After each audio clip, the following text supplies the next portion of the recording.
Friends, welcome back to my channel. कैसे आप लोग? आई होप आप लोग बहुत अच्छे होंगे। तो आज नवरात्रि का 7वां दिन है। जय माता जी सबकी मनोकामना पूरी करें।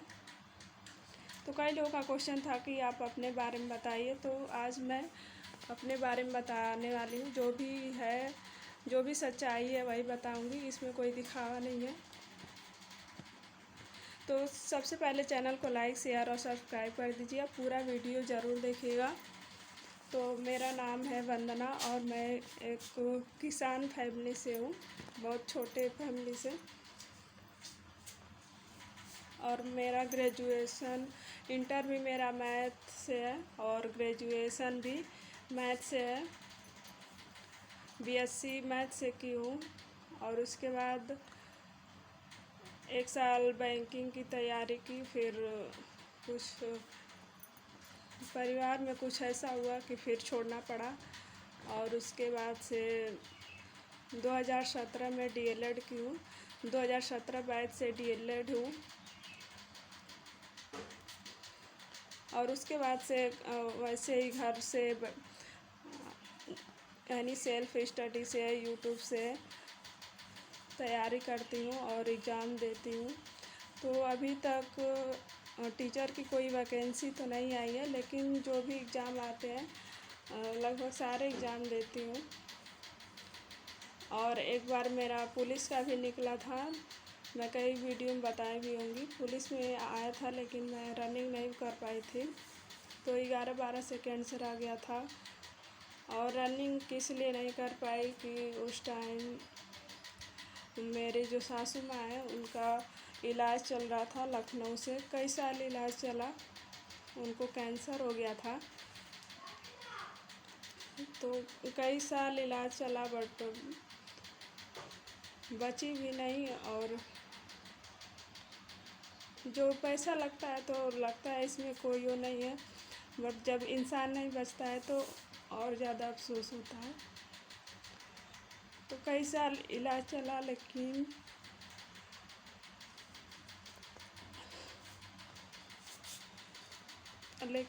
वो बची नहीं। भगवान न करे कि किसी घर में ये बीमारी हो।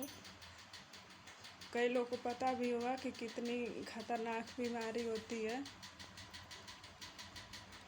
और ऐसी बीमारी किसी के घर में ना हो। इतना दिन इलाज चला लेकिन बची नहीं। तो बस इसी में पूरा परिवार देखना और सब देखना, फिर साथ साथ में पढ़ाई करना।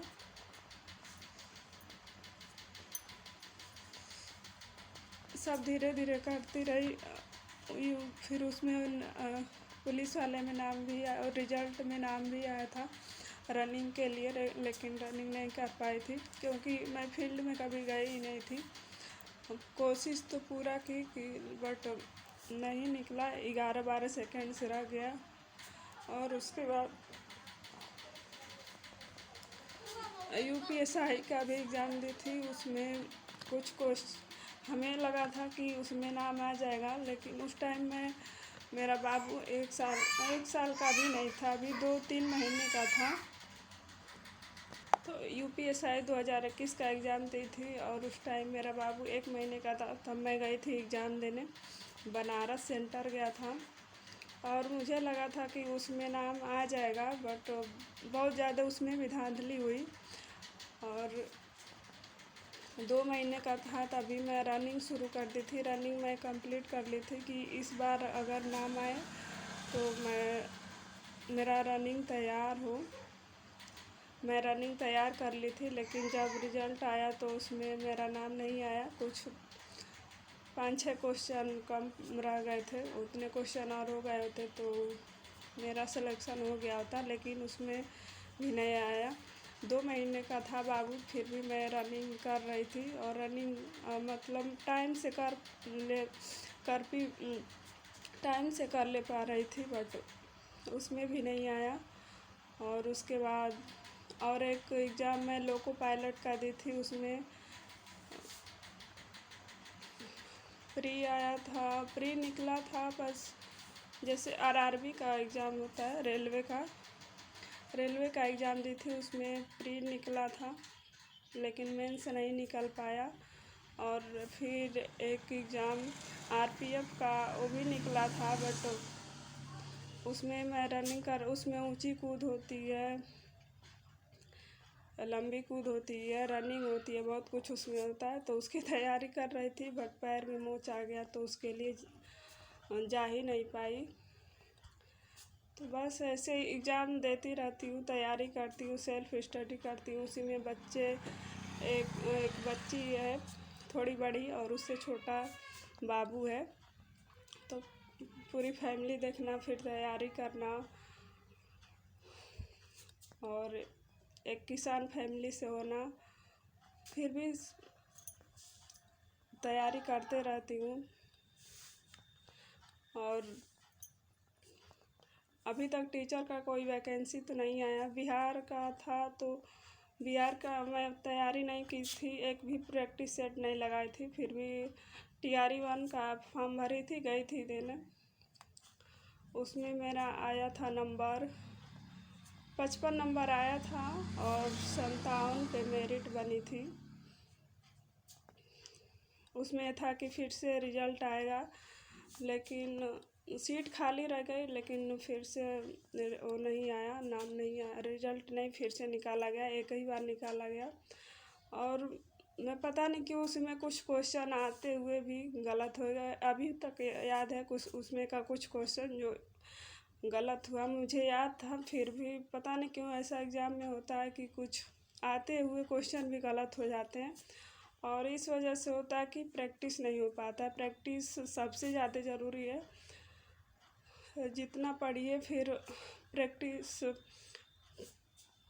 बस पढ़ लीजिए, प्रैक्टिस नहीं करिए तो उसका कोई मतलब नहीं है। प्रैक्टिस भी बहुत ज़रूरी होता है। उसके बाद से मैं कोई बिहार का फॉर्म नहीं भरी। TRE 2 आया, 3 आया, नहीं भरी। अब TRE 4 आने वाला है, अब देखते हैं उसमें फॉर्म भरती हूँ कि नहीं। बहुत दूरी भी पड़ जाता है।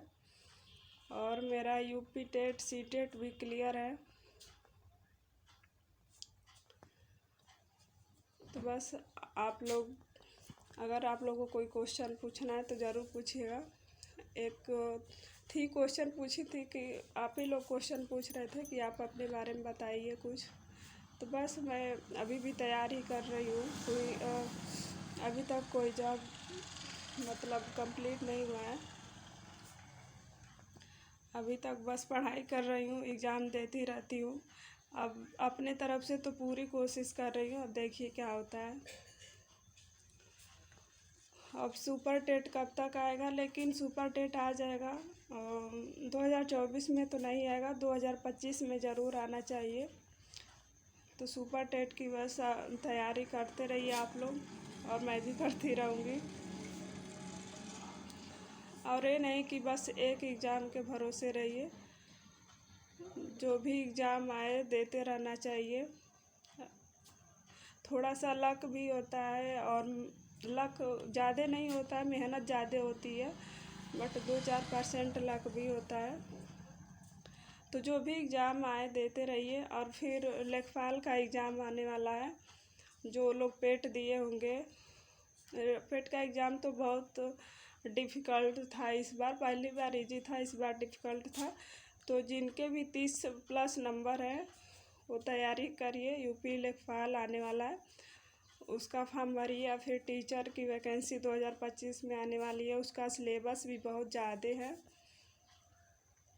तो सिलेबस उसको कंप्लीट करने में 6 महीने लग जाएंगे। तो जितना भी टाइम मिल रहा है उसी में पढ़ाई करना है। फिर फैमिली भी देखना है, बच्चे भी देखना है, लेकिन पढ़ाई को ज़्यादा टाइम देना है। बस अपनी तरफ से हम लोग मतलब अपनी तरफ से सब कोई पूरी कोशिश करता है। जो औरतें होंगी, जो लड़कियां होंगी, समझ रही होंगी।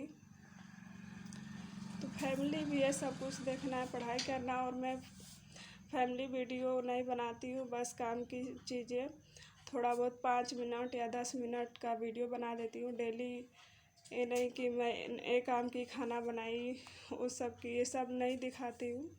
बस काम की वीडियो देखिए। और फैमिली वीडियो बनाने से क्या ही फ़ायदा। बस जो स्टडी कर रहे हैं उसके बारे में बता सकते हैं कि मैं आज क्या स्टडी की हूँ, आज क्या पढ़ने वाली हूँ। तो सुबह में खाना वाना बना के फिर बच्ची को स्कूल भेज के उसके बाद से जब बाबू को 2-3 घंटे सोता है उसमें 2-3 घंटे पढ़ लेती हूँ। और सुबह 2 घंटे करेंट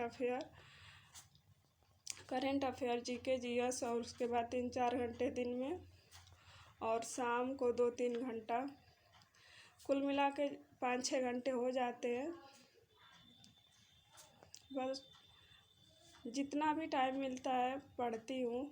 बस अपनी तरफ से पूरी कोशिश कर रही हूँ, लेकिन अभी तक कहीं नहीं हुआ है। कई लोग ताने भी मार रहे हैं कि इतनी एज हो गई, 2-2 बच्चे हो गए, फिर भी अभी तक नौकरी नहीं लगी, अब क्या नौकरी लगेगी। तो कहने वाले बहुत कुछ कह रहे हैं, बट अपनी तरफ से पूरी कोशिश कर रही हूँ। अब देखिए कब तक क्या होता है, जॉब लगती भी है कि नहीं लगती है। कभी कभी ऐसा होता है कि जॉब नहीं लगेगा, कभी कभी बहुत ज़्यादा डिप्रेशन होता है, बट फिर भी सोचती हूँ चलो बस इतना दूर आ गए हैं तो छोड़ने से अच्छा है कि थोड़ा सा आगे बढ़ो। लेकिन अभी तक कुछ कहीं उम्मीद ही नहीं लग रही है, बट धीरे धीरे तैयारी कर रही हूँ। जो भी टाइम मिलता है तैयारी करती हूँ। अब जब किस्मत में होगा तब मिलेगा। कभी कभी ऐसा होता है कि जॉब, अब मुझको जॉब नहीं मिलेगी, बट अपनी तरफ से पूरी कोशिश करती हूँ। अब मिलेगा नहीं मिलेगा, अब अभी तो कोई नहीं जानता।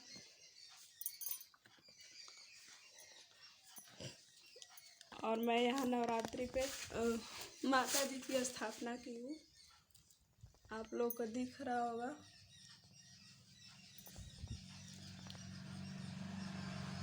नहीं दिख रहा, क्लियर नहीं आ रहा।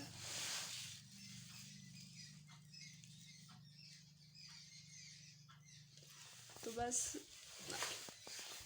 शाम सवेरे पूजा कर लेती हूँ। और 9 दिन का व्रत नहीं हूँ, बस फर्स्ट दिन और लास्ट दिन व्रत रहूँगी। 9 दिन नहीं रह पाऊँगी। तो सुबह शाम पूजा कर लेती हूँ। उसके बाद खाना वगैरह बना के बच्चों को भेज के, बाबू तो अभी पढ़ने जाता नहीं है, बस जो बच्ची वही पढ़ने जाती है, स्कूल भेज के उसके बाद जो टाइम मिलता है 3-4 घंटे पढ़ने में देती हूँ। तो आप लोगों को जो भी क्वेश्चन हो कमेंट करके ज़रूर बताइएगा। और बीच में बहुत ज़्यादा डिस्टर्ब हो गई थी मैं, पूरा परिवार हो गया था। जब अम्मा जी की तबीयत ख़राब थी तो पूरा परिवार बहुत डिस्टर्ब हो गया था। और कई साल दवाई चला, बट नहीं बची। और भगवान न करे कि ऐसी बीमारी किसी के घर में हो। और यह बीमारी अब अक्सर सुनने को मिल रहा है। पहले ऐसी बीमारी नहीं, सुनने देखने को पहले ऐसी बीमारी नहीं मिलती थी, लेकिन अब अक्सर सुना जा रहा है कैंसर के बारे में। लेकिन इसका कोई इलाज भी नहीं है अभी तक। बट ये होता है कि उसको थोड़े देर रोका जाता है, पूरी तरह से सही तो नहीं हो पाता है। अब जितना दिन इंसान झेल सकता है झेलता है, पूरी तरह से कम्प्लीटली सही नहीं हो पाता है कैंसर। थेरेपी वगैरह सब चला, कीमोथेरेपी चल रही थी, सब हुआ, ट्रीटमेंट पूरा हो गया था। बट अब इंसान में क्षमता बची रहेगी तब तो जो इंसान जितना झेल लेता है उतना देर तक जाता है। जिसको ये बीमारी हो जाती है वो अक्सर नहीं बचता है। तो लाइफ में बहुत सारे उतार चढ़ाव आते हैं। सबके लाइफ में कुछ न कुछ ज़रूर होता रहता है। तो सबकी लाइफ एक समान नहीं होती है। और सबके लाइफ में संघर्ष होता है, कुछ न कुछ संघर्ष ज़रूर होता है और संघर्ष से कुछ सीखने को भी मिलता है। तो बस मैं यही और मैं अपने बारे में कुछ बताना नहीं चाहती थी, बट कई लोगों का कमेंट था तो मैं बता दी। तो यह वीडियो अब यहीं पे समाप्त करते हैं। आप लोगों को कोई क्वेश्चन पूछना होगा तो ज़रूर पूछिएगा, कमेंट करिएगा और फैमिली को बढ़ाइएगा, लाइक शेयर और सब्सक्राइब ज़रूर करिएगा। मिलते हैं अगली वीडियो में। ओके बाय, जय हिंद।